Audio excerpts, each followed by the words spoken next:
রাত্রিবেলা যদি কেউ সাইয়্যিদুল ইস্তিগফার একবার পড়ে, ওই রাতে ইন্তেকাল হলে তার জীবনের সব গুনাহ মাফ করে দিয়ে ওই লোকটারেও জান্নাতি করে দিবে কে?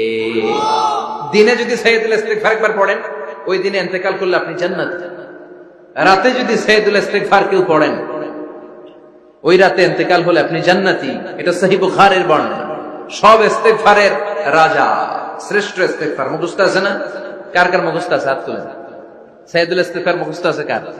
মাশাআল্লাহ, তাবারাকাল্লাহ। এটা আপনাদের বাড়ির কাজ দিলাম।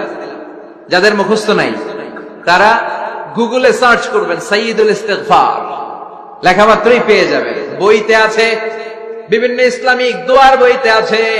গুগলে, ইউটিউবে সার্চ দিলে পেয়ে যাবেন। এই সাইয়্যিদুল ইস্তিগফার প্রতিটা মুমিনের অন্তরে থাকার দরকার আছে না নাই? আল্লাহুম্মা আনতা রাব্বি লা ইলাহা ইল্লা আনতা খালাকতানি ওয়া আনা আবদুক ওয়া আনা আলা আহদিকা ওয়া ওয়া'দিকা মাস্তাতা'তু আউযু বিকা মিন শাররি মা সানা'তু আবুউ লাকা বিনি'মাতিকা আলাইয়া ওয়া আবুউ লাকা বিযামবি ফাগফির লি ফাইন্নাহু লা ইয়াগফিরুয যুনুবা ইল্লা আনতা। সুবহানাল্লাহ।